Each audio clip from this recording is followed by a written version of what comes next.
So students, JEE advance का 2024 का ये वाला क्वेश्चन देखते हैं जो कि हीट एंड थर्मोडायनामिक्स पे बेस्ड है। ये क्वेश्चन भी है जो है इजी कैटेगरी का है, डिफिकल्ट बिल्कुल भी नहीं। ये मैट्रिक्स फॉर्म है। अब बताइए, इतने इजी क्वेश्चंस आते हैं, अगर आपने ये क्वेश्चन भी कर लिया तो बहुत आराम से आपको काफी मार्क्स इसमें मिल जाएंगे। और क्वेश्चन भी ईजी है, जो हम लोग थ्योरी में पढ़ते हैं उसी के लेवल पर ये क्वेश्चन है। कुछ ज्यादा तिकड़म इसमें नहीं लगाना है, बहुत ज्यादा नहीं सोचना है हमें, ठीक है ना। और आराम से क्वेश्चन हो जाएगा, कोई दिक्कत इसमें नहीं आती है। तो देखते हैं इस क्वेश्चन को, पहले पढ़ लेते हैं क्या दिया हुआ है और फिर इसको हम लोग करते हैं। तो 1 mole of a monoatomic gas, तो देखिए 1 मोल भी दिया हुआ है और मोनोएटॉमिक दिया हुआ है। तो मोनोएटॉमिक के लिए हमें सीवी पता है, सीपी पता है, गामा पता है, सब पता होता है। अंडरगो द साइक्लिक प्रोसेस, तो ये हमें डायग्राम गिवन है जिसमें पीटी कर्व गिवन है, प्रेशर वर्सेस टेम्परेचर का कर्व गिवन है, वॉल्यूम का नहीं है, प्रेशर वर्सेस टेम्परेचर का कर्व गिवन है। तो ये पूछ रहे हैं कि P Y P Q R S इधर दिया हुआ और ये मैट्रिक्स इधर दी हुई, तो पूछ रहे हैं कौन सा ऑप्शन इसमें से करेक्ट होगा। तो अगर आप देखें तो इसमें अगर आप देखें कि हमें मालूम है कि टेम्परेचर के रिस्पेक्ट में दिया है, तो इस केस में आप देखें जो हमारे पास एल के वाला जो लाइन है, इस केस में क्योंकि टेम्परेचर कांस्टेंट है, टेम्परेचर कांस्टेंट होने की वजह से चेंज इन इंटरनल एनर्जी कितना होगा, 0 होगा। तो इस केस में भी चेंज इन इंटरनल एनर्जी 0 होगा और इस केस में भी चेंज इन इंटरनल एनर्जी कितना होगा, 0 होगा। तो चेंज इन इंटरनल एनर्जी तो देखते ही पता लग जा रहा है। तो अगर किसी में चेंज इन इंटरनल एनर्जी पूछा है इस केस में, तो 0 हो जाना चाहिए। तो अगर आप ध्यान से क्वेश्चन पढ़े अगर, तो देखिए यहां पे लिखा है change in internal energy of the gas in the process MJ. MJ कौन सा प्रोसेस है बताइए? एमजे हमारे पास ये वाला प्रोसेस है। ये वाले प्रोसेस में पूछ रहे हैं कि इंटरनल एनर्जी में कितना चेंज होगा। ये एक आइसोथर्मल प्रोसेस है और उसमें टेम्परेचर कांस्टेंट है, इसलिए जो चेंज इंटरनल एनर्जी होगा वो कितना हो जाएगा, 0 हो जाएगा। तो देखिए ये जैसे ही आपने देखा आपको पता है कि ये कितना होना चाहिए, 0 होना चाहिए। तो एस का जो ऑप्शन है वो कितना होना चाहिए, 2 होना चाहिए। तो एस के देखिए कौन से ऑप्शंस में 2 दिया हुआ है, तो देखिए बी में दिया हुआ है और ये सी में दिया हुआ है, डी में नहीं दिया हुआ है, डी में नहीं दिया, डी में एस की वैल्यू 4 गिवन है। तो ये आप छोड़ दीजिए, यानी कि तुरंत ही ये पता लग गया, इसको देखते ही पता लग गया कि ए, बी और सी में ही कोई आंसर करेक्ट होगा, ए और डी हमारे गलत हो गए। बताइए, तुरंत पता लग गया, 2 ऑप्शन फौरन ही एलिमिनेट हो गए।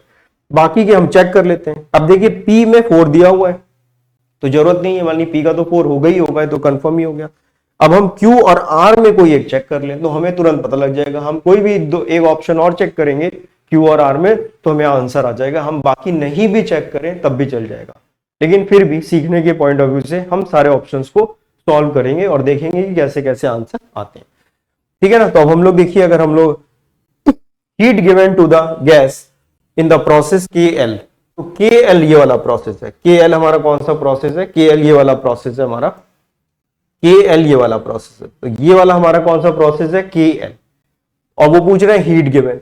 तो अगर इसमें इंटरनल एनर्जी में कोई चेंज नहीं हो रहा है तो Q is equal to delta U plus W, यही तो होगा, बताइए।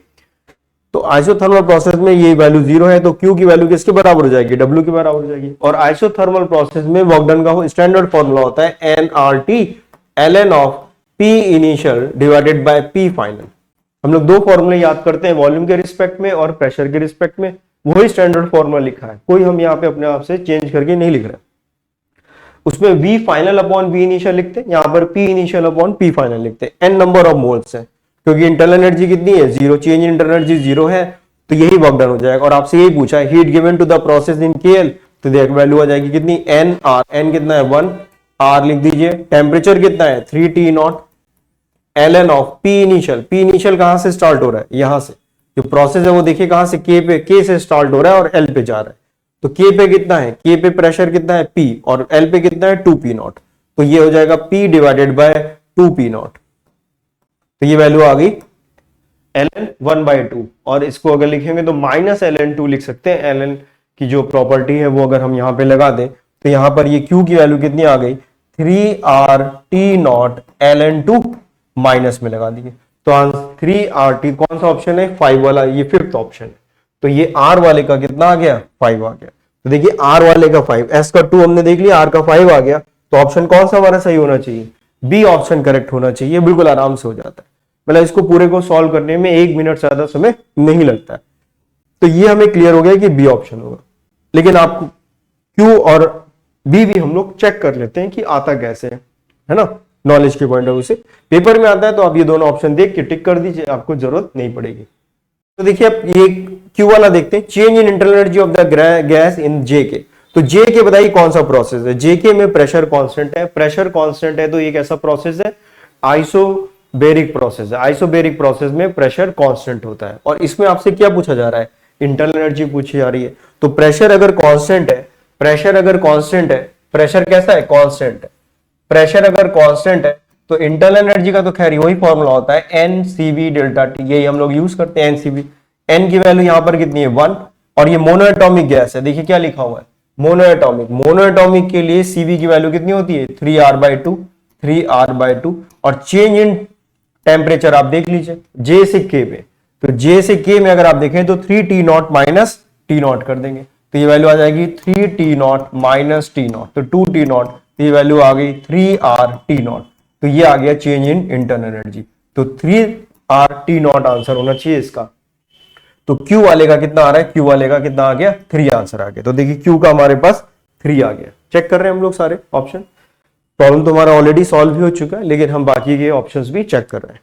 अब P की वैल्यू देख लेते हैं, P की वैल्यू 4 दी हुई है, देखते हैं कैसे आती है 4।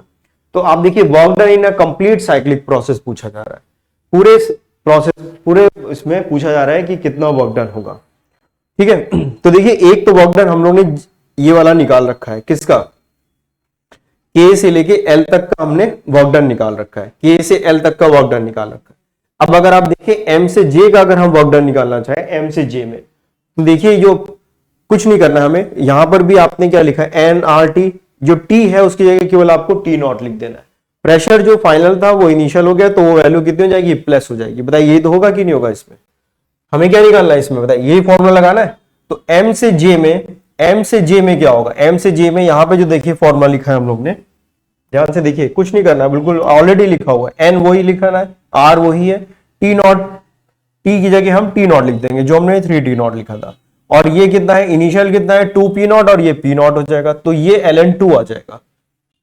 अब यहाँ पे जो फाइनल प्रेशर है वो कम है, तो यही फॉर्मूला लगाएंगे, तो ये T आ जाएगा केवल यहाँ पर। तो अगर आप इसमें देखेंगे तो यहाँ पर वैल्यू हमारे पास कितनी आ जाएगी, इसको हम यहाँ पर ही लिख देते हैं। तो इस केस में अगर आप देखेंगे तो वर्क डन कितना आ जाएगा, तो वर्क डन हमारे पास इस केस में कितना आ जाएगा, nRT ln of P initial divided by P final, ये तो करना है हम लोग को। N की वैल्यू 1, R ये T0 लिख दीजिए, ln P इनिशियल कितना है 2P0 डिवाइडेड बाय P, तो ये कैंसिल हो गया, ln2 आ गया, तो ये वैल्यू आ गई RT0 ln2। और ये कितना आ रहा था, ये भी तो वर्क डन ही लिखा हुआ है, ये भी तो वर्क डन ही लिखा हुआ है, ये कितना आ रहा था -3rT0 ln2। इन दोनों को आपने जब ऐड किया तो जो टोटल वर्क डन इस केस में आ रहा है वो कितना आ गया, -2rT0 ln2। ये वैल्यू हमारे पास अभी इन दोनों के वर्क डन को मिला के आ गई है। अभी इतना समझ लेते हैं हम लोग। अब आप देखिए इसका वर्क डन कैसे लिखेंगे, अगर आप जेके का वर्क डन लिखें, जेके का देखिए अभी हम लोग ने वर्क डन लिखा, तो जेके का वर्क डन अगर आप लिखेंगे, फॉर जेके वर्क डन होगा P delta V which is equal to NR delta T, ये तो लिखेंगे, ये तो लिखेंगे। तो ये NR तो वही है delta T, T final minus T initial. तो अगर आप यहां पर देखें, तो अगर आप यहां पर देखें तो इस केस में केवल NR डेल्टा T लिखना है। तो बताइए इस केस में अगर आप जेके के लिए वर्क डन लिखेंगे तो NR डेल्टा T की वैल्यू कितनी हो जाएगी, 2T 3T0 माइनस T0, तो ये पॉजिटिव में आ जाएगा। लेकिन जब आप L से M के लिए लिखेंगे तो ये माइनस में आ जाएगा, सेम वही वैल्यू माइनस में आ जाएगी। तो यहां से यहां तक जाने में जितना वर्क डन हो रहा है, जितना पॉजिटिव वर्क डन हो रहा है, उतना ही यहां से लौट के आने पर उतने ही यहां पर क्या हो रहा है, नेगेटिव वर्क डन हो रहा है। उतना ही यहां पर क्या हो रहा है, नेगेटिव वर्क डन। जितना यहाँ पॉजिटिव वर्क डन हो रहा है उतना ही यहां पर नेगेटिव वर्क डन हो रहा है। तो ये वर्क डन एक दूसरे को कैंसिल कर देंगे, तो फाइनली आंसर हमारे पास कितना आ गया, -2r ln2। तो -2r ln2 ये 4 दिया हुआ है, तो P का हमारे पास 4 आंसर आ गया।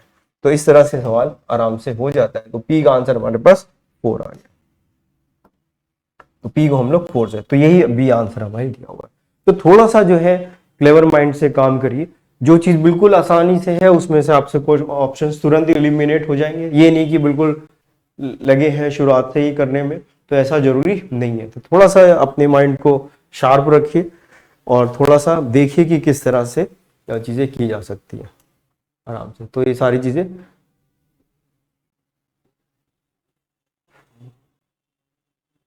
तो ये सारी चीजें आराम से हम लोग कर सकते हैं। तो आई होप आपको ये समझ में आ गया होगा, इजी क्वेश्चन ही था और क्वेश्चंस हम लोग इसमें करते हैं।